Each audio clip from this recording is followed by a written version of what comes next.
జమిలీపై జనవరి 8న తొలిసారి జేపీసీ సమావేశం కానుంది. పార్లమెంట్ అపెక్స్ భవనంలో ఉదయం 11 గంటలకు భేటీ జరగనుంది. జేపీసీ చైర్మన్ పీపీ చౌదరి నేతృత్వంలో సమావేశం కానున్నారు సభ్యులు. వచ్చే పార్లమెంట్ సమావేశాల్లోపు నివేదిక సిద్ధం చేయనున్నారు.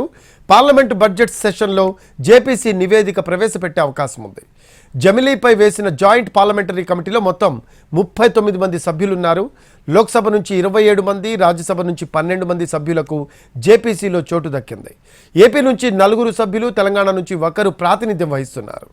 వన్ నేషన్ వన్ ఎలక్షన్కు సంబంధించి రాజ్యాంగం 129వ సవరణ బిల్లు 2024ను పార్లమెంట్ ఇప్పటికే ఆమోదించింది. అయితే ప్రతిపక్షాల డిమాండ్ మేరకు ఈ బిల్లుపై మరింత అధ్యయనానికి కేంద్రం జేపీసీ ఏర్పాటు చేసింది.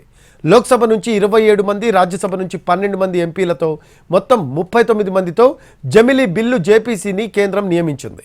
ఈ కమిటీ చైర్మన్గా బీజేపీ ఎంపీ పీపీ చౌదరిని నియమించారు.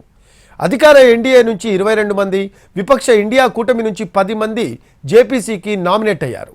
పార్లమెంట్ ఉభయ సభల్లో ప్రవేశపెట్టిన తీర్మానం ప్రకారం జేపీసీ తన నివేదికను వచ్చే ఏడాది జరిగే పార్లమెంట్ బడ్జెట్ సమావేశాల్లో సమర్పించాల్సి ఉంటుంది.